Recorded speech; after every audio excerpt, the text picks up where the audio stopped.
Hey everybody, Father Scott Vanderveer here with another installment of the series on everybody needing to forgive somebody, based on the book with that title. One of the things that challenges me to new levels of forgiveness is when I meet someone who has forgiven something or is in the process of forgiving something that blows me away.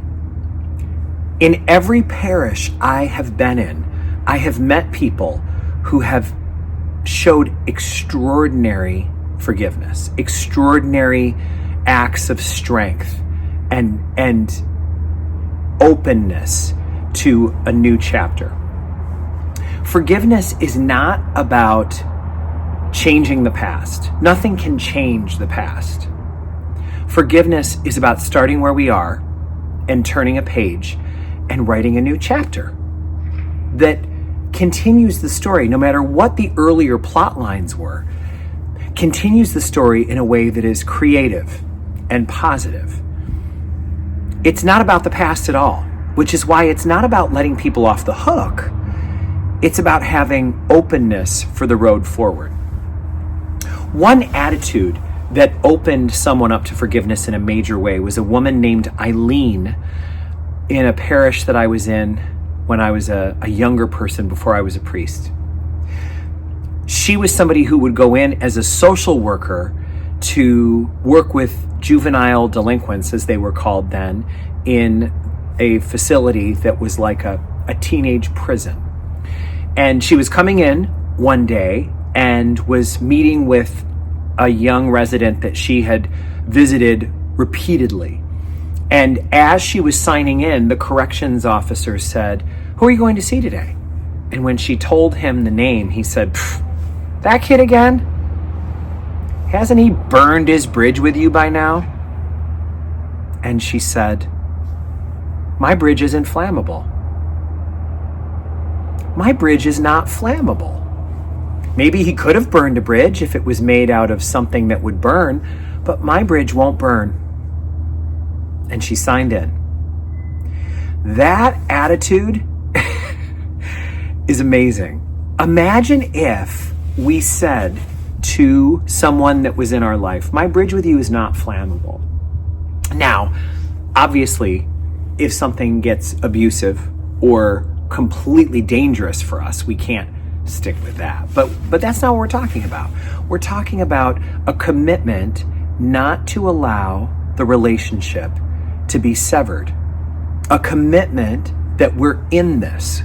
We're committed. This relationship is built of inflammable materials. Another story that comes to mind is a woman in my first parish who had been recently divorced from her husband.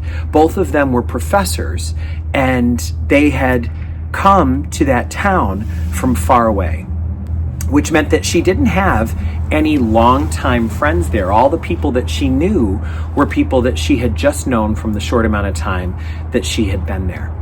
Her husband was guilty of some really hurtful things that ended the marriage, and they were sharing custody of a daughter. There came a time when, a year or two after the divorce, he was diagnosed with an illness that then turned into something more serious, that then turned into terminal cancer. And this woman invited her ex-husband back into the house that they had shared. Even though his actions had led to the ending of their marriage, she welcomed him back into the family home and took care of him in a hospital bed in the dining room. When I found that out, when I realized that the person I was visiting was the ex-husband of the person whose home I was in, I was flabbergasted, and I said, "How can you do this for your ex-husband?" And she said, "I'm not taking care of him as my ex-husband. I'm taking care of him as a human being. I'm not doing this because we were once married. I'm doing this because he's a human being." Remarkable story. Forgiveness in action. Living openness and strength. thinking of another woman in another parish who was one of those people who had a leadership role. She was often stepping in when others were not able to be there. She was in a church that did not have a lot of clergy. She was somebody who often took the clergy role that other parishes might have turned to a deacon for or an assisting priest. She was someone who really had to take leadership into her own hands. It was exciting to see her in that role, and I was really proud of her. I found out that she was asked by a family member if somebody who had died, a relative within that family, on one side of the family, would be able to have a funeral in the church. It turned out this person had had a very destructive life. They had a rough start and had experienced some grave offenses, and they wound up offending others, including the children of this woman I'm speaking of. The person who died 20 years earlier had sexually abused one of this woman, active in ministry's children. This person had been punished for that and had actually served a sentence as a result. When that person died, how remarkable that this woman was asked, "We can't find any clergy to do the funeral. Would you do the funeral? Would you lead the graveside service for this relative?" The very relative who had harmed her child. She did it.